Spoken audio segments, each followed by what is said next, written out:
우리는 왜 안 하는가? 세 번째 시간 사도신경에 대해서 이야기를 하는데 오늘 내용이 다른 때보다 좀 깁니다. 끝까지 들어보시고 이 사도신경을 왜 안 하는가를 확실하게 알아두는 여러분들이 되시기를 바랍니다. 우리나라에는 이단 문제를 연구하는 종교문제연구소라는 곳이 있습니다. 현대종교라는 잡지를 매월 발행하고 있습니다. 지금은 돌아가셨지만 그때 탕명환 종교문제연구소장이라는 분이 이단 분별법이라는 기준을 정해 놓았었습니다. 그것은 다름 아닌 어떤 교회든지 사도신경과 주기도문을 안 하면 이단이라고 발표를 했던 적이 있습니다. 그러면서 마지막에 덧붙이기를 그런데 성서침례교회는 예외이다라고 말했었습니다.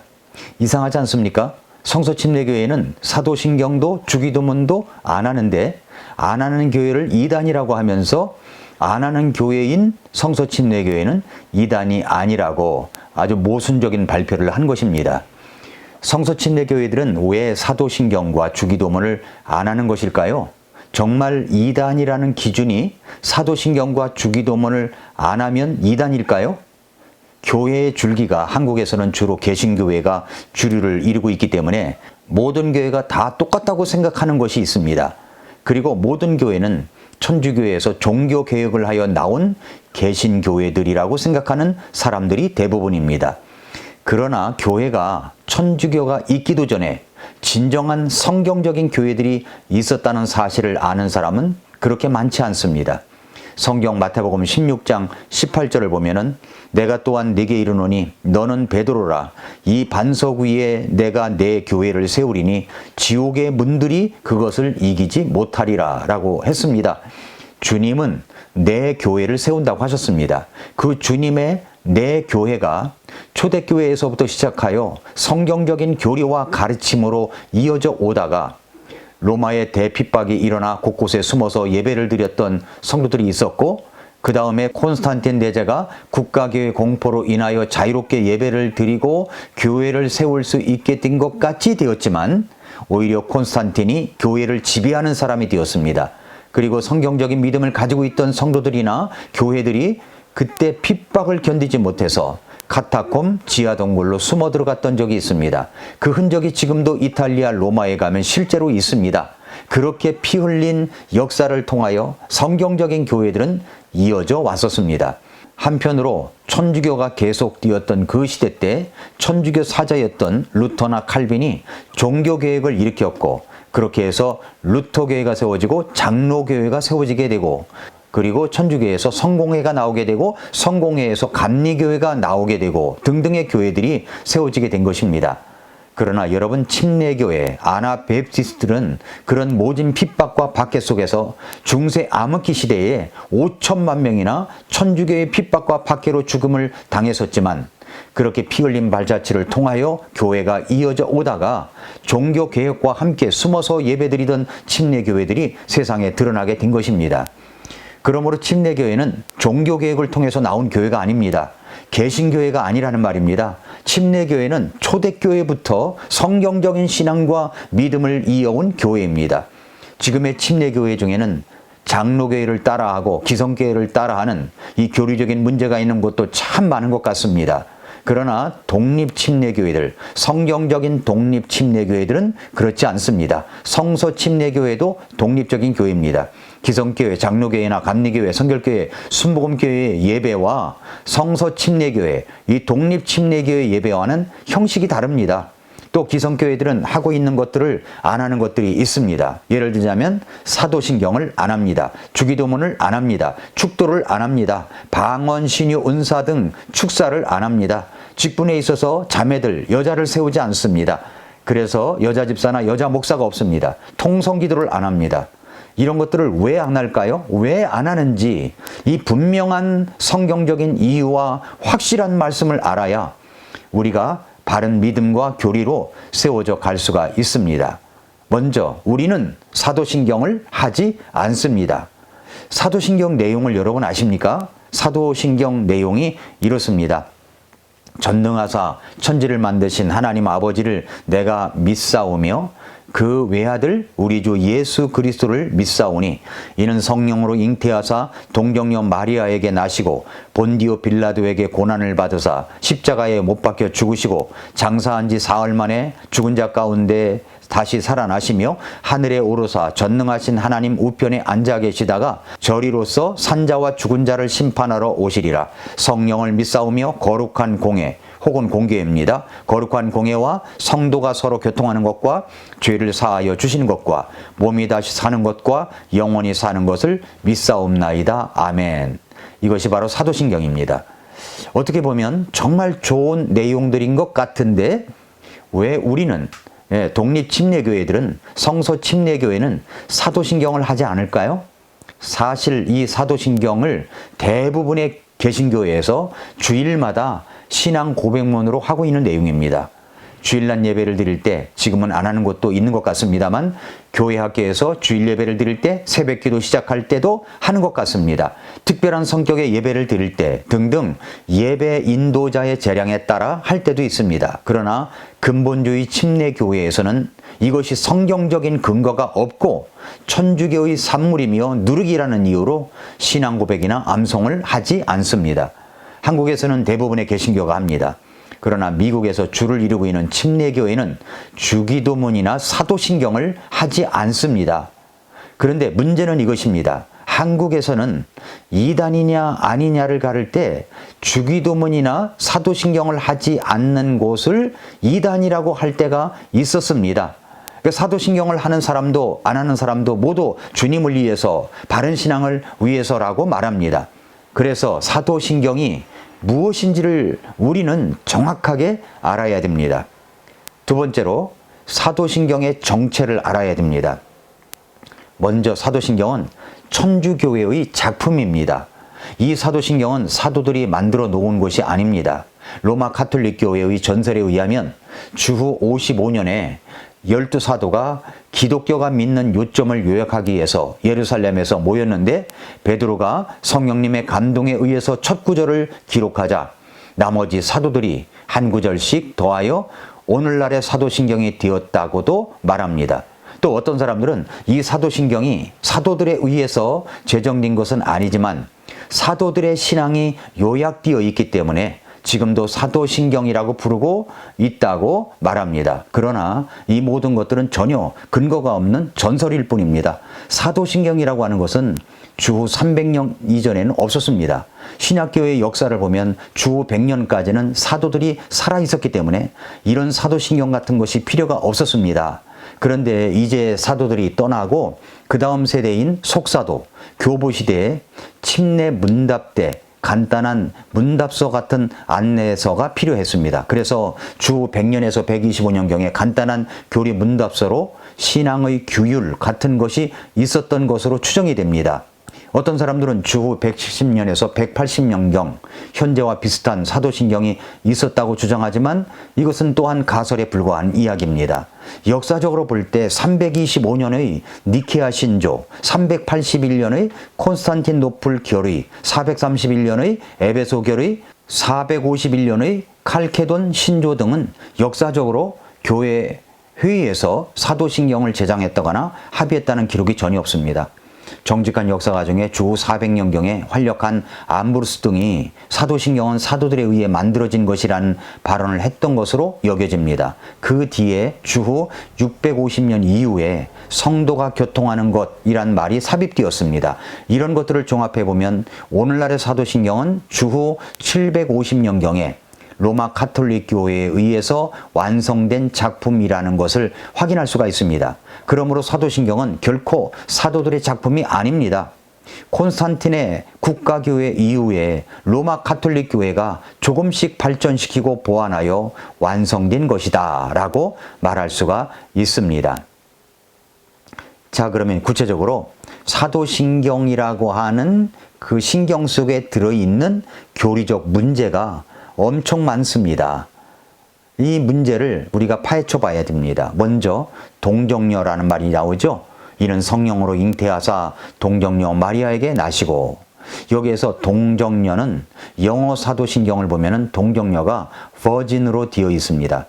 영어 성경에서 신성을 나타내는 명사, 즉 하나님, 대문자 God, 그리스도, 대문자로 Christ, 성령님, Holy Ghost 등은 단어의 첫 글자가 대문자로 되어 있습니다. 그런데 성경의 마리아는 한 처녀, a virgin이지 결코 그 동정녀, the virgin이 아닙니다.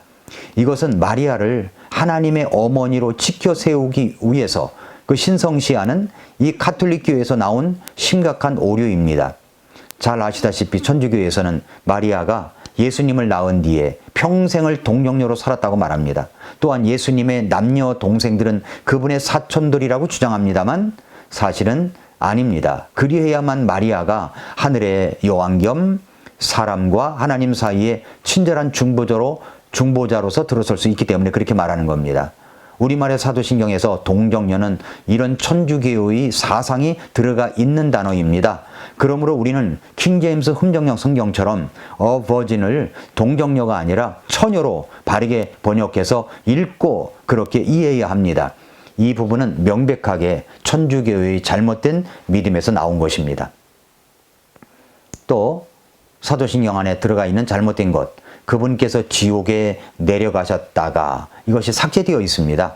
영어와 원어 그리고 가톨릭교의 사도신경에는 그 부분이 들어가 있습니다. 그런데 개신교 사도신경에는 이 부분이 삭제되어 있습니다. 가톨릭교에서는 그분께서 저승에 갔다고 버젓이 신성모독을 하고 있습니다. 원래 원문대로라면 예수님께서 죽으시고 묻히시고 지옥에 다녀오셨다라고 번역을 해야 합니다. 그런데 이것을 우리말로 그대로 번역하면 가톨릭에서 주장하는 연옥과 림보 등의 개념과 연관되기 때문에 아마도 개신교에서는 이것을 받아들일 수 없다 하여 뺀 것 같습니다. 성경은 이 부분에 대하여 무엇이라고 말씀하고 있느냐면 마태복음 12장 40절에서 예수님은 요나와 같이 밤낮으로 사흘 동안 땅의 심장부, 그 중심부에 있으리라고 말씀하셨습니다.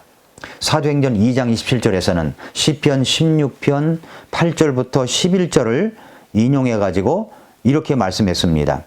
이는 주께서 내 혼을, 예수님의 혼을 지옥에 남겨두지 아니하시고 주의 거룩한 자가 썩음을 보지 아니하게 하실 것이기 때문이다 라고 했습니다. 그러니까 예수님께서는 분명히 지옥에 갔다가 부활한 것입니다. 개역성경에는 이 지옥을 음부라고 번역을 했는데 이 음부라는 말이 불교 용어입니다. 예수님은 분명히 십자가에 달린 강도에게 약속하신 대로 낙원에, 즉 지하세계의 지옥 부분에 내려가셨다가 올라오신 것입니다. 에베소서 4장 8절부터 10절에서도 이렇게 말씀합니다.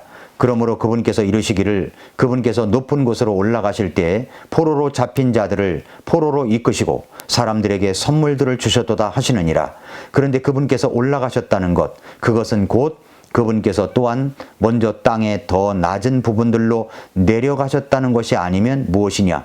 내려가신 분께서 또한 모든 하늘들보다 훨씬 위로 올라가신 바로 그분이시니 이것은 그분께서 모든 것을 충만하게 하려 하심이라 라고 했습니다. 예수님께서 지옥에 내려가셨습니다. 이 부분을 천주교에서는 드러내려고 하였고 개신교에서는 막으려고 했습니다. 왜 그럴까요? 천주교에서는 죽은 자들을 위해 기도하는 관례가 있어서 죽은 자들을 위하여 기도하면 연옥에서 천국으로 갈 수 있다고 잘못된 교리를 만들어 그대로 믿기 때문입니다. 그래서 베드로전서 3장 18절부터 20절에 보면은 예수님께서 죽은 자들에게도 다시 복음을 전했다고 선포하고 주장하고 있는 것입니다.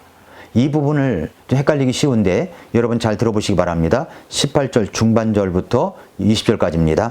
이것은 그분께서 육체 안에서 죽임을 당하셨으나 성령에 의해 살아나셔서 우리를 하나님께 데려가려 하심이라. 그분께서 또한 성령에 의해 감옥에 있는 영들에게 가사 선포하셨는데 이 영들은 전에 노아의 날들에 방주가 예비하는 동안 즉 하나님께서 한번 오래 참고 기다리실 때에 불순종하던 자들이라 라고 했습니다.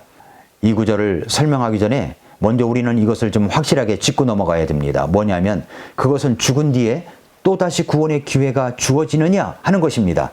죽은 후에는 구원의 기회가 없습니다. 끝입니다. 성경 히브리서 9장 27절은 한번 죽는 것은 사람들에게 정해진 것이고 그 뒤에는 심판이 있다고 하셨습니다. 죄의 삭은 사망입니다. 그 사망은 지옥의 심판을 말하고 있습니다. 부자와 나사로 비유해서 부자는 죽어서 즉시 지옥을 갔습니다. 죽은 후에 또다시 기회가 주어지는 것이 아닙니다. 그래서 베드로전서 3장 19절을 보십시오. 그분께서 또한 성령에 의해 감옥에 있는 영들에게 가서 선포하셨는데 라고 말씀하셨죠.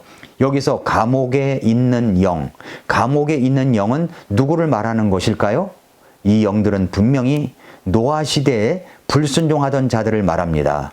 창세기 6장에 보면은 노아 시대에 하나님께서 불순종한 세 부류의 존재가 나옵니다. 하나는 하나님의 아들들로 표현된 천사들입니다. 베드로전서 2장 4절과 유다서 6절은 이 천사들이 자기들의 처음 신분을 버리고 죄를 지어서 지옥에서 영존하는 사슬에 묶여가지고 어둠 속에 거하고 있음을 보여주고 있습니다.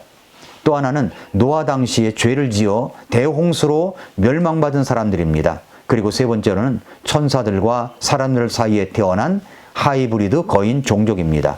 물론 이들도 모두 대홍수 때 멸망했습니다. 이 세 부류가 베드로전서 3장 10절에 나오는 감옥에 있는 영들로 이해될 수가 있습니다. 사람이 영은 가지고 있지만 성령께서 구체적으로 영이라 불린 적이 없기 때문에 여기에 영들은 천사들과 그들이 낳은 하이브리드 거인 종족을 뜻한다고 볼 수가 있는 겁니다. 그러므로 우리는 이것을 분명하게 알아야 합니다. 사람이 살아있을 때 구원받을 기회가 주어지는 것이지 죽은 후에는 구원받을 기회가 주어지는 것이 아닙니다. 그래서 예수님께서 감옥에 있는 영들에게 복음을 선포했다고 할 때 이 선포하다로 번역된 그리스어는 복음을 선포했다는 유앙겔리조가 아니라 선언하셨다는 단어인 퀘리소입니다.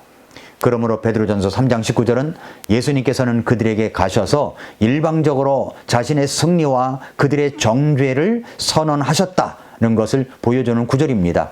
이 구절을 가지고 연옥서를 만들어내고 복음을 들을 수 있는 기회가 또 있다고 가르치는 것은 전혀 성경적이지 못한 이단 교리입니다.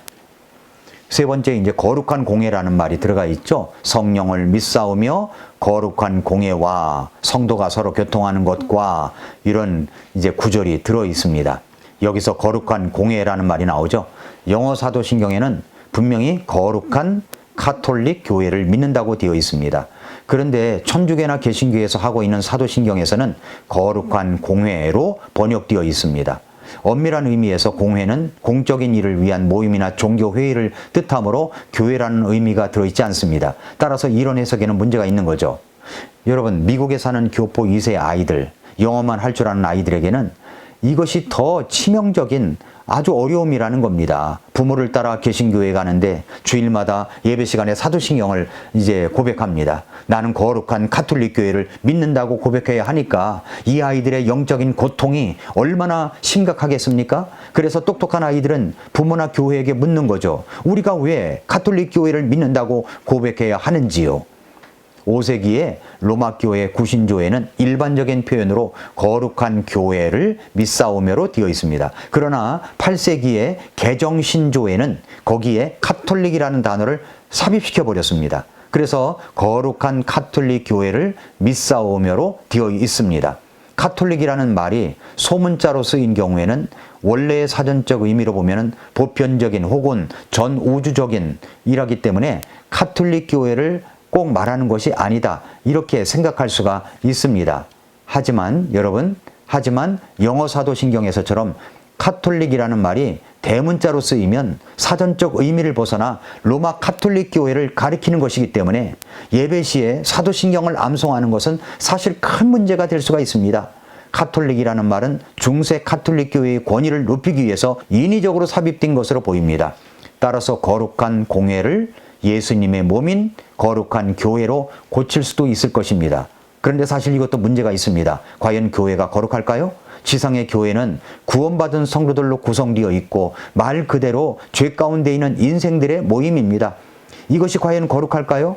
물론 재림 이후에 주님 앞에 설 때에는 거룩하겠지만 신조를 암송하는 당사자는 현재 자신이 속한 교회가 거룩한 것으로 착각할 수가 있기 때문에 이것 역시 바람직하지 않다는 겁니다. 새로 나온 사도신경에는 카톨릭을 반영하여 거룩한 공교회를 믿는다고 되어 있지만 이것은 사실 천주교의 주장을 그대로 답습한 것에 불과합니다. 그 다음에 또 들어가 있는 것이 성령을 믿사오며 거룩한 공예와 성도가 서로 교통하는 것과가 들어있죠. 개신교의 사도신경의 표현인 성도가 서로 교통하는 것은 이 개신교에서는 성도들이 서로 영적으로 교제하는 것이다 이렇게 말한다고 생각할 것입니다. 성경은 구원받은 모든 사람들은 모두 성도라고 부릅니다. 그러나 천주교에서는 그렇지 않습니다. 그들이 정한 어떤 특정 인물만 신앙적 영웅인 성인으로 만들었습니다. 성경적 의미인 성도를 배격하고 그들이 만들어 놓은 교리로 정한 인물만 성도, 성인으로 만든 것입니다. 그런데 놀라운 것은 로마 가톨릭 천주교에서 성도들이 서로 교통한다라고 할 때 이 성도들이 서로 교통하는 것이 살아있는 성도들 뿐만 아니라 죽은 성도들에게까지도 확대해가지고 성인 숭배와 죽은 사람에게 기도하는 교리를 만들어 놓았다는 것입니다. 로마 가톨릭 천주교에서 정한 성인은 죽은 지 오랜 세월이 경과한 후에 특별한 심의를 거쳐가지고 서품을 하는데 이것은 대단히 비성경적인 성경에도 없는 것들입니다. 죽은 자와 교통하는 것은 사탄의 속임수입니다. 이것은 성경이 엄격히 금하는 사항입니다. 그런데 천주교에서는 이런 성인들이 공덕을 넘치도록 쌓아서 다른 사람들에게 나누어 줄 수 있다고 믿고 있습니다. 이것이 바로 그들이 믿고 있는 성인들의 통공이라고 부르는 것입니다. 천주교는 그렇게 믿고 성도가 서로 교통하는 것과를 고백하는데 개신교에서는 또 다르게 생각하고 있다니 이 모든 것이 천주교의 잘못된 누룩입니다. 그 다음에 이제 저리로서라는 단어가 들어가 있습니다. 하나님의 하늘에 오르사 전능하신 하나님 우편에 앉아 계시다가 저리로서 산자와 죽은 자를 심판하러 오시리라. 여기 저리로서라는 뜻은 무슨 뜻일까요? 이 뜻을 아는 사람은 아마 많지 않은 것 같습니다. 이 말은 그곳을 가리키는 저리에다 으로부터를 뜻하는 조사 로서가 붙어가지고 이루어진 표현인데 이 말은 예수님께서 자신이 올라가신 그 하늘 바로 거기로부터 다시 땅에 오신다는 것을 말하는 것입니다. 사도신경은 말이죠. 사도들이 만들어 놓은 신앙 고백이 아닙니다. 이 사도신경은 교리적인 많은 문제를 안고 있습니다. 이것을 교회에서 구원받은 사람들이나 그렇지 않은 사람들이 같이 암송하고 고백하게 하여가지고 구원받지 않은 사람들도 이것을 고백함으로 자신이 구원받은 것인 양 착각하게 만들 수가 있다는 겁니다. 사도신경 고백한다고 암기한다고 구원을 받거나 신앙이 성장하지 않습니다. 사도신경을 하는 교회와 안 하는 교회가 있습니다. 이것을 하고 안 하고가 그 교회가 이단이냐 아니냐를 말할 수가 없는 겁니다. 지금은 개신교 어떤 교회에서는 예배 시간에 사도신경을 안 하는 교회도 상당히 많이 있습니다. 우리 근본적인 침례교회에서는 사도신경을 하지 않습니다. 왜 하지 않는가를 분명하게 알아야 믿음의 정체성을 똑바로 확립할 수가 있습니다. 오늘도 미라클 모닝입니다.